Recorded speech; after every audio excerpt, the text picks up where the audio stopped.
ఒక్కరు కూడా చేయలేపకుండా ఉండొద్దు, ఒక్కరు కూడా చేయలేపకుండా ఉండొద్దు. రేషం ఉన్నోళ్ళు, పౌరుషం ఉన్నోళ్ళు, కడియం శ్రేయర్ మీద పగ ఉన్నోళ్ళు, కుట్రదారుని అంతు కోసం మనమందరం కూడా కంకణ బద్దులమై కేసీఆర్ గారి ఆశీస్సులతో వచ్చిన సుధీర్ కుమార్, డాక్టర్ సుధీర్ కుమార్ కారు గుర్తును గెలిపించే వరకు కసితోటి రేషం తోటి కడియం శ్రేయర్ మీద గుద్దితే గణపురంలో బుడుగులున్నాయి, బాగా 7 రిజర్వాయర్లు ఉన్నాయి. ప్రతి రిజర్వాయర్ కింద ఊజింగ్ మొత్తం కూడా మనిషి దిగబడేంత బుడుగున్నది. ఆ బుడుగులో తొక్కితే మళ్ళా పాతాళం. పాకిస్తాన్ వాళ్ళ ఈహంపుడునే పాకిస్తాన్ పోయే వరకు తొక్కితే జీవితంలో ఇంత చరిత్రహీనుడు ఉండడు అని రాబోయే 100 సంవత్సరాలు ఈ చరిత్రహీనుని గురించి చెప్పే విధంగా మనందరి తీర్పు ఉండాలి. ఆ తీర్పుకు తెలంగాణ ఉద్యమ నాయకుడు మరి వినయ్ భాస్కర్ గారి నాయకత్వంలో దాదాపు 24 సంవత్సరాల నుండి అలుపెరగని పోరాటం చేస్తూ మీ అందరికీ అండదండలుగా, అన్న అంటే ఇంటికాడ ఉండే మనిషి ఎవరంటే వినయ్ అన్న. ఆ వినయానికి నేను బంధువుని, పక్కనే రామచంద్రుడు లెక్క మా అన్న, ఇటు యాదన్న, అటు తర్వాత సుందర్రాజు గారు ఇద్దరు కూడా ఈరోజు కోఆర్డినేటర్ గా ఉన్నారు. వారికి వేదిక మీద ఉన్న అతిరాత మహారథులందరికీ, వారికంటే పార్టీని ప్రాణంగా కష్ట సుఖాలు ఆదుకొని స్థాయికి తీసుకొచ్చిన మీ అందరికీ కూడా హృదయపూర్వకంగా నమస్కారాలు తెలియజేసుకుంటూ, తెలంగాణ ఉద్యమ వందనాలు తెలియజేసుకుంటూ, ఎందుకు ఈరోజు తెలంగాణ మొత్తం కూడా వరంగల్ ముఖాన చూస్తోంది. వరంగల్ మొత్తం కూడా ఆ గాడిద, ఆ పనుకు మాలిన గాడిద, దౌర్భాగ్యుడు, దళితుడని చెప్పుకొని దళితుల ఆత్మగౌరవాన్ని కించపరిచే విధంగా, ఒకవేళ కనుక పద్మశాల అయితే పద్మశాలీలను హీనంగా వారిని కూడా మరి ఆత్మగౌరవం దెబ్బతిన విధంగా, బయలులోడైతే ఆ జాతి ఎన్నడూ కూడా చెప్పలే. వాళ్ళందరూ కూడా తూ వాడు మావాడు కానే కాదని వాళ్ళందరూ అంటున్నారు. ఎందుకంటే ఆ పేరెన్నడూ చెప్పలే. ఆ బయళ్ళ ఆత్మ గౌరవం కోసం ఎన్నడూ కూడా మాట్లాడలేదు కాక, ఎప్పుడు అవసరమైతే తెలుగుదేశం అధికారం ఉన్నప్పుడు పద్మశాల అని చెప్పేసి చిరంజీవులు ఇక్కడ ఈవో మన సోషల్ ఫేర్ లో మరి ఇక్కడ ఈడికి సోషల్ ఫేర్ కు ఆయన తెచ్చుకున్నాడు. అదేవిధంగా చిన్నమ్మ కొడుకు అని చెప్పి పద్మశాలికి సంబంధించిన గోరింట బలరాం ను జడ్పీటీసీ చేసి రెండో మంత్రిగా వరంగల్ మొత్తానికి రెండో మంత్రిగా పెట్టుకొని లావాదేవీలు సాటుకు మాట్లాడేదంతా ఆయన ద్వారానే, ఆయన ద్వారానే మాట్లాడి లంచాలు తీసుకుంటే నీ పాలు గింత నా పాలు గింత అని అనేక సందర్భాల్లో తెలంగాణ మొత్తాన్ని, ఆంధ్రప్రదేశ్ మొత్తాన్ని దోసుకున్న ఏకైక దళిత ద్రోహి, దళిత దొర, కల్నాయక్ ఎవడన్నా ఉన్నారంటే కడియం శ్రీహరి గారు. కల్నాయక్ ఎవడన్నా ఉన్నారంటే కడియం శ్రీహరి గారు. 2009లో మహాకూటమి టీడీపీ, టిఆర్ఎస్, సిపిఐ, సిపిఎం నలుగురు కలిస్తే వరంగల్ జిల్లా అన్ని టీడీపీ, సిపిఐ బలపరిచిన సీట్లు అన్ని గెలిచినాయి. గణపురంలో మాత్రం కడియం శ్రీహరిని తొక్కితే మొత్తము ఆంధ్రల అప్రిసియేషన్, దుర్మార్గుని ఓడగొట్టిన వాని ఆనాడు వైఎస్ రాజశేఖర రెడ్డి అక్కడున్నవాడు ఉరుకొచ్చి నన్ను కోగలించుకొని దుర్మార్గుని ఓడగొట్టిన రాజన్న నువ్వు అని చెప్పేసి మరి ఆనాడు పవర్ఫుల్ లీడర్స్ లో నువ్వు 8-9 స్థానాలలో దుర్మార్గులుండే, ఆ దుర్మార్గుల్లో నెంబర్ 1 దుర్మార్గుడు కడియం శ్రీహరి అని చెప్పేసి ఆనాడు ఆంధ్రలో ఉన్న టీడీపీ ఎమ్మెల్యేలు సైతం కాంగ్రెస్ నుండి గెలిచిన నన్ను అప్రిషియేట్ చేసినంటే ఆయన ఎంత నీతి మాలిన దౌర్భాగ్యుడు, ఎంత నమ్మక ద్రోహి, ఎంత డిక్టేటరు, ఎంత అహంకారి, ఎన్ని తిట్లంటే మీకు ఎక్కువ తింటది కదా, వాడి బొంద మురుగా, వాని మీద కథ కార్ఖాన అన్ని తిట్టినా కూడా తక్కువనే. మోని మీసం తిప్పి రోషంగా మాట్లాడాలంటే మీసాలు లేవు. రోషంగా మీసం తిప్పి సవాల్ చేద్దామంటే మీసాలు లేవు. నాకు ఇన్ని రకాల కష్టపెట్టినావు, ఇంకేం బీక్తావంటే బొచ్చు కూడా లేదు. ఇన్ని చేసినావు. నేను ఎలా నిండా మునిగినప్పుడు చలికి ఆగినా, నిండా మునిగినప్పుడు ఈత నేర్చుకున్నా. ఇప్పుడు నాకున్న పనల్లా నిన్ను తొక్కుడే, వేరే పని లేదు. ఇప్పుడు నాకున్న పనంతా నిన్ను తొక్కుడే. ఎందుకంటే తెలంగాణ రాష్ట్ర సాధన కోసం అధికార కాంగ్రెస్ పార్టీ ఎమ్మెల్యే పదవికి రాజీనామా చేసి 12 ఏళ్ల అరణ్యవాసము, సంవత్సరం అజ్ఞాతవాసం, 13 ఏళ్లు కష్టపడి కసిగా కడియం సిఆర్ గారిని ఓడించడం జరిగింది. ఓడించినాక తెలంగాణ ఉద్యమం అందరూ చూస్తుంటే పిట్టల లెక్క బిడ్డలు రాలిపోతున్నారు.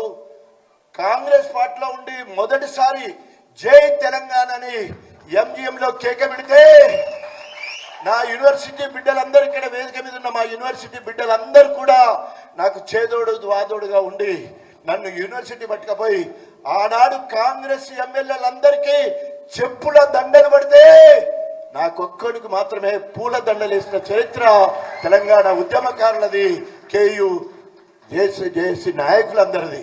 ఎందుకు ఆ మాట చెప్తున్నానంటే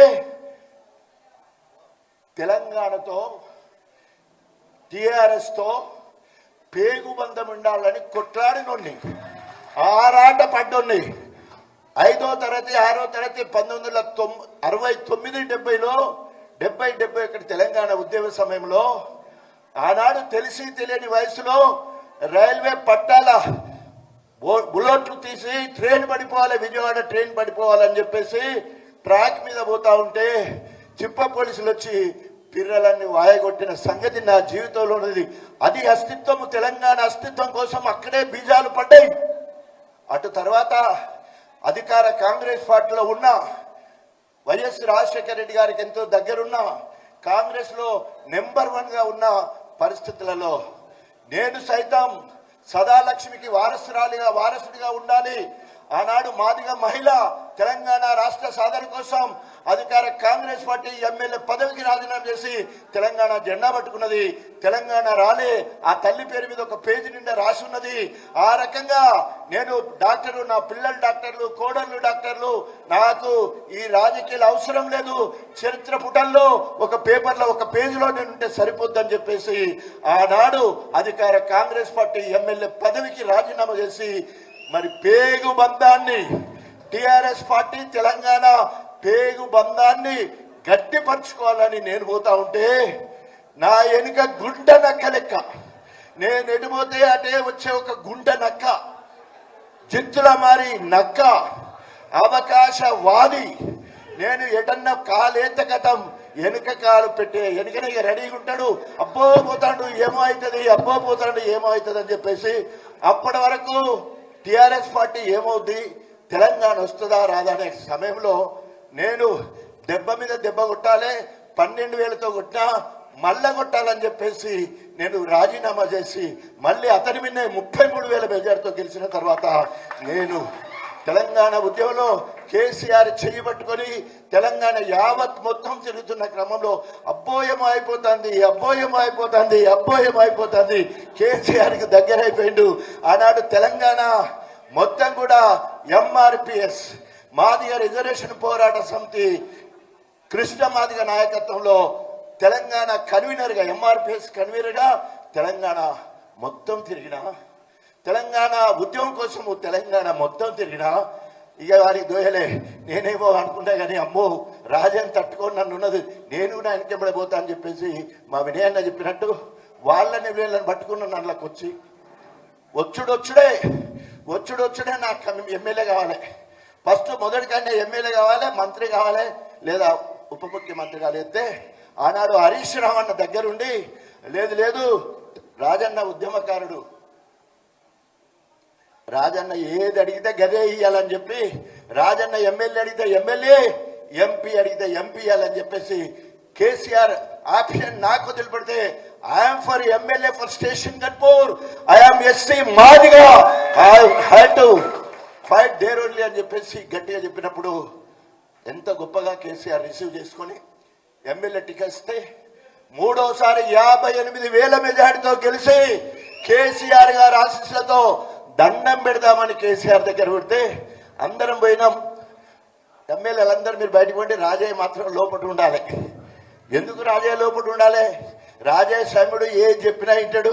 ఆయనకేదో ఇవ్వలొక మంత్రి పదవి, మా వినయ్ అన్న ఉద్యమకారుడు వినయన గిట్టిస్తాడు కావచ్చు, నువ్వు జర రాజన్న ఏమనుకోకు, తర్వాత నీకేమన్నా ఇస్తానని చెప్తానని నేను అనుకున్నా.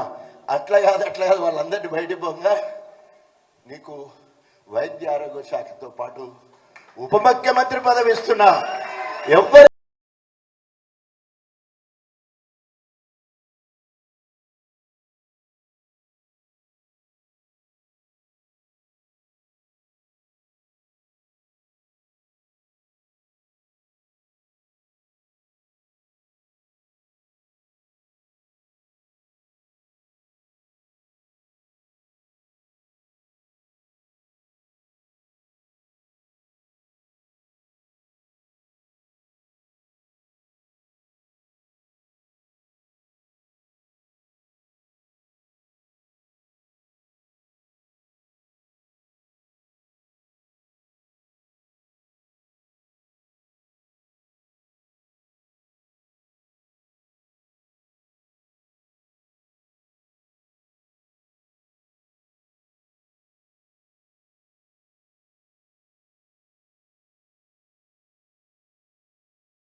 రాజన్న